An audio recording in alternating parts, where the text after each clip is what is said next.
नमस्कार, बहुत बहुत स्वागत है आप सभी का। आप देख रहे हैं न्यूज 18 राजस्थान। आप सबके साथ मैं हूं प्रियंका राय और बुलेटिन की शुरुआत इस वक्त की बड़ी खबर से करेंगे। निक्की यादव हत्याकांड में एक और बड़ा खुलासा हुआ है। तो पहले श्रद्धा मर्डर केस और अब निक्की हत्याकांड, जिसने पूरे देश में सनसनी फैला दी है। इस हेट स्टोरी में आरोपी साहिल गहलोत ने एक नहीं बल्कि 2 बेटियों को धोखा दिया। तो बड़ा खुलासा हुआ है निक्की मर्डर को लेकर। बताया जा रहा है कि कार में तकरीबन 2 घंटे तक शव को लेकर ये हत्यारा घूमता रहा।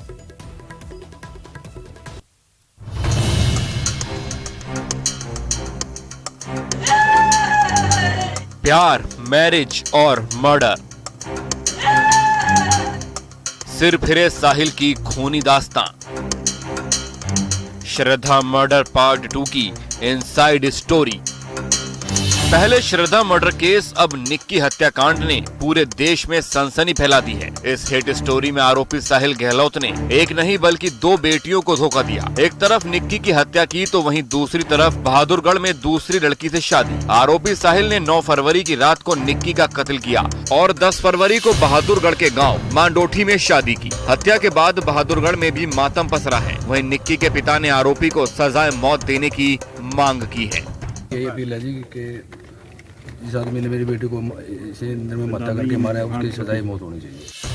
दरअसल ऐसा बताया जा रहा है कि निक्की से रिश्ते की साहिल के घर वालों को कोई जानकारी नहीं थी। फिलहाल साहिल 5 दिन की पुलिस रिमांड में है और आगे की जांच जारी है। वहीं निक्की यादव मर्डर केस की तह तक जाने के लिए दिल्ली पुलिस ने जांच तेज कर दी है। क्राइम ब्रांच आरोपी साहिल के बताए हर लोकेशन और रूट को सीसीटीवी फुटेज के जरिए वेरीफाई कर रही है। इसके लिए दिल्ली पुलिस की क्राइम ब्रांच ने कई टीमों का गठन किया है, जो कश्मीरी गेट ISBT से लेकर द्वारका तक के रूट की सीसीटीवी फुटेज खंगालेगी और आरोपी साहिल की जानकारी को वेरीफाई किया जाएगा। हमने मल्टीपल टीम्स सीसीटीवी फुटेज देखने के लिए लगा रखी हैं, क्योंकि काफी लंबा रूट था। पुलिस ने क्राइम सीन से सारे सबूत जुटा लिए हैं और मामले की हर पहलू से जांच की जा रही है। इसके लिए पुलिस क्राइम सीन का रिक्रिएशन भी कर सकती है। कोशिश ये करेगी पुलिस की उसकी पूछताछ में कुछ चीजें सामने आए, क्योंकि जो टाइमलाइन है वो तय करना है और इसी वजह से क्राइम ब्रांच की जो टीमें हैं वो पूछताछ करेंगी। पुलिस ने आरोपी साहिल के पास से निक्की यादव का फोन भी बरामद कर लिया है। हालांकि साहिल फोन का पूरा डेटा डिलीट कर चुका है। साथ ही दिल्ली पुलिस की क्राइम ब्रांच ने उस गाड़ी को भी बरामद कर लिया है जिसके अंदर निक्की यादव की हत्या हुई थी।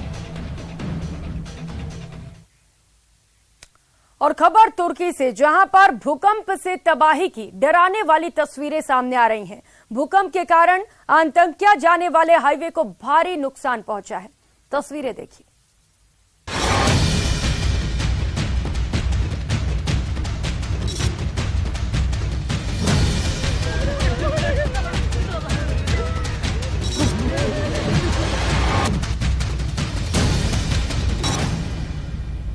तुर्की में भूकंप से हाईवे तबाह,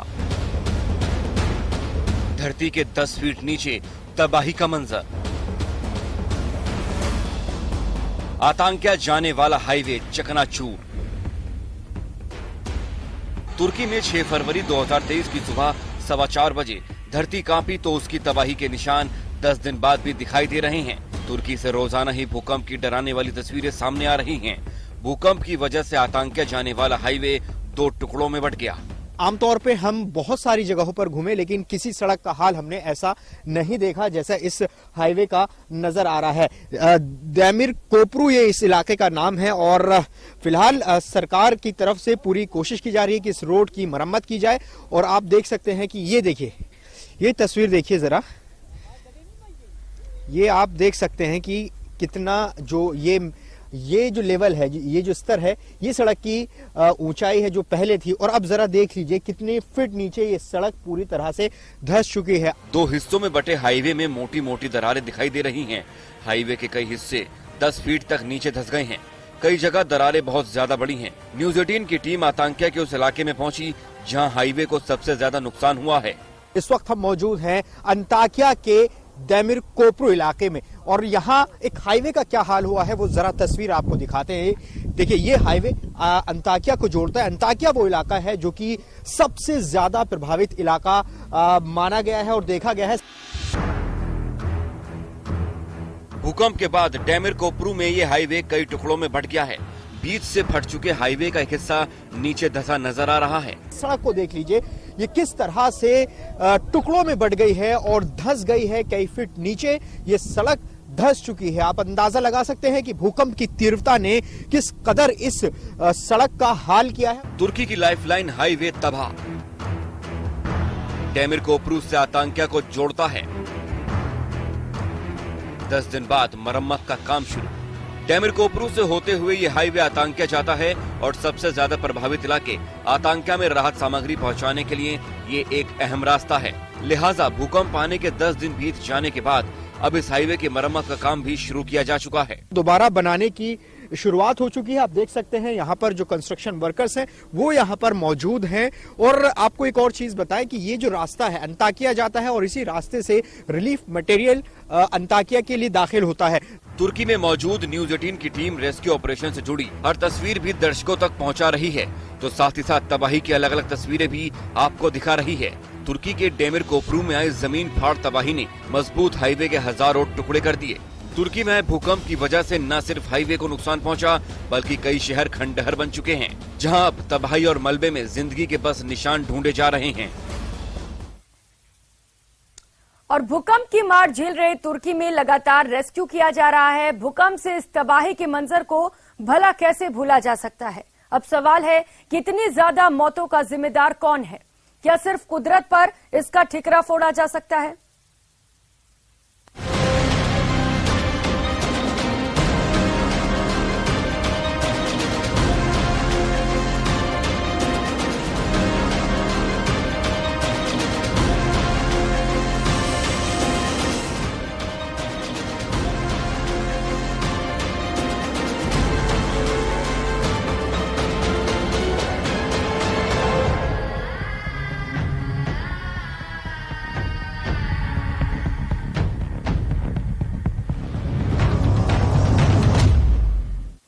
ये मंजर तो याद ही होगा। कैसे कोई भूल सकता है तुर्की और सीरिया में 7.8 तीव्रता का भूकंप आया और उसके बाद तेज भूकंप का एक सिलसिला चला। जो इमारतें शान से खड़ी थी वो धराशायी होने लगी। एक के बाद एक इतनी ज्यादा इमारतें कुछ ही वक्त में गिरी जितनी तुर्की के इतिहास में कभी नहीं गिरी थी।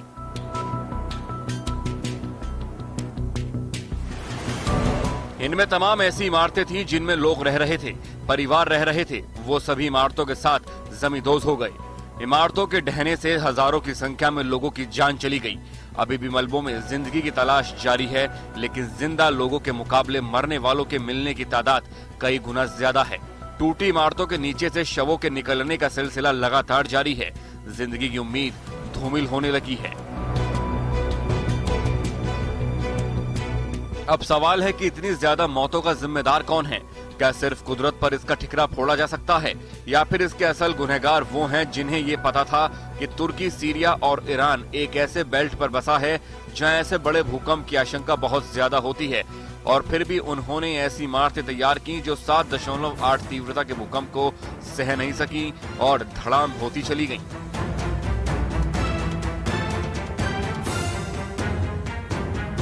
तुर्की में 41,500 इमारतें ध्वस्त या क्षतिग्रस्त हुई हैं। अधिकतर इमारतें बनाने में नियमों की अनदेखी हुई है। इमारतों को बनाने वाले बिल्डरों की धरपकड़ शुरू हो चुकी है। शनिवार को 131 आरोपियों के खिलाफ वारंट जारी किए गए। तुर्की सरकार ने भूकंप अपराध ब्यूरो बनाया है। रविवार को 2 आरोपियों को गिरफ्तार किया गया। दोनों पर इमारत में कॉलम कम करने का आरोप है। कॉलम कम करके रूम बनाने का आरोप है। पिछले हफ्ते शुक्रवार को इस्तांबुल हवाई अड्डे पर एक ठेकेदार को देश छोड़कर भागने से पहले गिरफ्तार किया गया। इस ठेकेदार पर आरोप है कि आतंकिया में नियमों की अनदेखी करके एक 12 मंजिला आलीशान इमारत तैयार की जो भूकंप में धराशायी हो गई और कई लोगों की मौत हो गई। ऐसे गुनहगारों की धरपकड़ जारी है जिसमें ठेकेदार, आर्किटेक्ट, इंजीनियर और दूसरे आरोपी शामिल हैं। 10 प्रांतों में इन आरोपियों की तलाश की जा रही है। उन्हें हिरासत में लिया जा रहा है। दियारबाकिर प्रांत में भी ऐसे 39 आरोपियों को हिरासत में लिया गया था, जिनमें से 15 को गिरफ्तार कर लिया गया है। तुर्की के लोगों में गुस्सा है और उनका मानना है कि मई में होने वाले संसदीय और राष्ट्रपति के चुनाव से पहले अपनी छवि को सुधारने की कोशिश में सरकार सिर्फ खाना पूर्ति करने में लगी है। जबकि पश्चिमी मीडिया की रिपोर्ट में दावा किया गया है कि तुर्की में साल 2018 में अवैध निर्माणों को माफी देने के लिए एक स्कीम लाई गई थी, जिसके तहत 75 लाख ऐसी इमारतों को कुछ फीस लेकर माफी दे दी गई थी जो अवैध तरीके से बनाई गई थी। वहीं पश्चिमी मीडिया की रिपोर्ट में यह भी बताया गया है कि पर्यावरण और शहरी मंत्रालय के 2020 के आंकड़ों के मुताबिक तुर्की में लगभग आधी इमारतें भूकंप सुरक्षा नियमों का उल्लंघन करके ही बनाई गई हैं। उधर त्रिपुरा में विधानसभा चुनाव के लिए 16 फरवरी को मतदान हो चुका है। राज्य की 60 सीटों पर 3,337 मतदान केंद्रों पर सुबह 7 बजे से वोटिंग प्रक्रिया की शुरुआत हुई। वोटर्स ने शाम 4 बजे तक अपने वोट डाले। चुनाव के नतीजे 2 मार्च को आएंगे। 60 सदस्यीय विधानसभा चुनाव के लिए अलग अलग पार्टियों के 259 उम्मीदवार मैदान में हैं। इन मतदान केंद्रों में से 1100 की पहचान संवेदनशील और 28 की अति संवेदनशील के रूप में की गई थी। इन चुनावों में 13,53,000 महिलाओं समेत कुल 28,13,000 लोगों ने मतदान किया।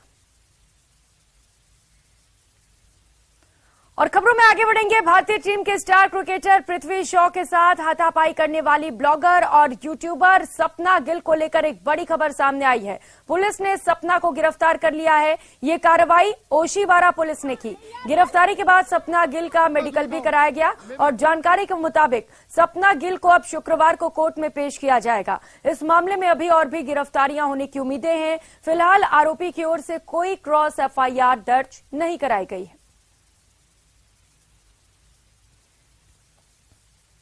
उधर आईसीसी टेस्ट रैंकिंग को लेकर बुधवार यानी कि 15 फरवरी को जमकर बवाल मचा था। आईसीसी की वेबसाइट पर पहले टीम इंडिया को नंबर 1 दिखा दिया गया, लेकिन कुछ ही घंटों के बाद आईसीसी ने एक और अपडेट की सूची जारी की और जिसमें रोहित शर्मा की अगुवाई वाली टीम फिर से दूसरे नंबर पर खिसक गई। अब अंतर्राष्ट्रीय क्रिकेट परिषद आईसीसी ने उस पूरे प्रकरण के लिए माफी मांगी है और जिसमें बुधवार को टेस्ट रैंकिंग में भारत ने ऑस्ट्रेलिया को हटाकर नंबर 1 स्थान हासिल कर लिया था। गुरुवार को आईसीसी ने अपनी गलती स्वीकार की और एक बयान में कहा, आईसीसी स्वीकार करता है कि 15 फरवरी 2023 को कुछ समय के लिए भारत को तकनीकी गलती के कारण आईसीसी की वेबसाइट पर नंबर 1 टेस्ट टीम दिखा दिया गया। किसी भी तरह की असुविधा के लिए हमें खेद है। ऑस्ट्रेलियाई टीम जिम्बाब्वे की वेस्टइंडीज के खिलाफ 2 मैचों की सीरीज के बाद के ताजा अपडेट के बाद आईसीसी टेस्ट टीम रैंकिंग में शीर्ष पर कायम है।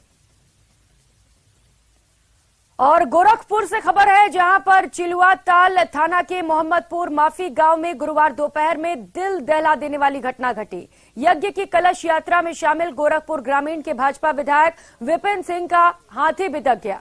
हाथी ने 2 महिलाओं और 4 वर्षीय बच्चे को सूंड में लपेटकर पटकने की कोशिश की और उन्हें कुचल दिया। दोनों महिलाओं की मौके पर 4 वर्षीय बच्चे की अस्पताल ले जाते समय मौत हो गई। तो वहीं हाथी का आतंक देखकर वहां पर अफरा तफरी मच गई। लोग भय के मारे भागते हुए नजर आए और भगदड़ में कई लोगों के घायल होने की भी सूचना है। सूचना के बाद मुख्यालय से अधिकारियों संग वन विभाग की टीम भी मौके पर पहुंची और हाथी को काबू करने में लग गई। वहीं मुख्यमंत्री के निर्देश पर गांव में पहुंचे कमिश्नर और आईजी ने पीड़ित परिवार को 5-5 लाख रुपए के आर्थिक सहायता का चेक सौंपा।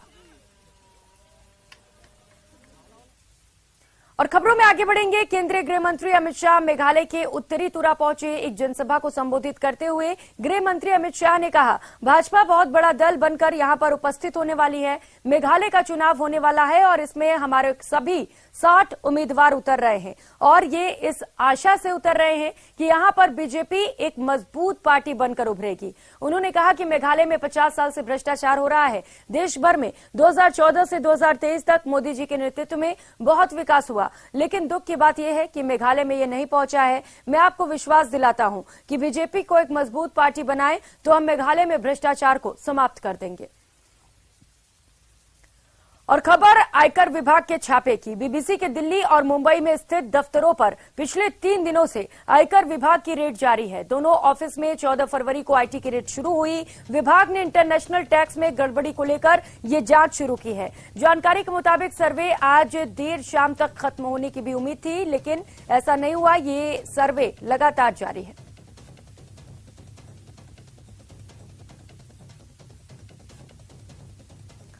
और मध्य प्रदेश में छतरपुर के बागेश्वर धाम में पंडित धीरेन्द्र कृष्ण शास्त्री का दरबार लगा हुआ है। बड़ी संख्या में श्रद्धालु धाम में पहुंच रहे हैं। मंत्री भूपेंद्र सिंह और पूर्व मंत्री पीसी शर्मा ने भी मत्था टेका। छतरपुर के बागेश्वर धाम में आज पंडित धीरेन्द्र कृष्ण शास्त्री का दरबार लगा, जिसमें दूर दूर से भक्त पहुंचे। मंत्री भूपेंद्र सिंह भी शामिल हुए। भूपेंद्र सिंह ने हिंदुत्व को लेकर कहा कि इसकी परिभाषा विशाल है, इसमें सब समाहित है। संविधान में भी इस बात को कहा गया है कि भारत जो है वो हमारे राम राज्य की संकल्पना की गई है, तो राम राज्य की बात करना कोई आपत्तिजनक नहीं है। और हिंदुत्व का मतलब कोई एक जाति धर्म से नहीं है। हिंदुत्व के अंदर सब जातियां सब धर्म आती हैं। हिंदुत्व की परिभाषा विशाल है। वहीं पूर्व मंत्री पीसी शर्मा ने भी मंदिर में दर्शन किए, साथ ही धीरेन्द्र शास्त्री से मुलाकात भी की। पीसी शर्मा ने धीरेन्द्र शास्त्री को सिद्ध महात्मा बताया और कहा कि धाम को लेकर कंट्रोवर्सी पैदा की गई है। हजारों लाखों लोगों को जो आशीर्वाद मिला है, चाहे उन्होंने राम कथा की हो चाहे भागवत कथा की हो, तो निश्चित तौर पर लोगों को आशीर्वाद मिला है। ज़्यादा से ज़्यादा लोग यहाँ पे आ रहे हैं, लाखों की तादाद में हम भी आए हैं। देखिए, ये मैंने पहले भी कहा कि महात्मा बागेश्वर धाम जी के बारे में जो कंट्रोवर्सी पैदा की गई, ये गलत है। एक सिद्ध पुरुष हैं, सिद्ध महात्मा हैं और उनसे आशीर्वाद मिला है और उनका हमने स्वागत किया है और यहाँ फिर स्वागत करते हैं। इससे पहले बागेश्वर धाम कमलनाथ भी मत्था टेकने पहुंचे थे। पीसी शर्मा भले बागेश्वर धाम को लेकर कंट्रोवर्सी की बात को गलत बता रहे हों, लेकिन कांग्रेस के कुछ नेताओं ने ही बाबा को नसीहत भी दी थी।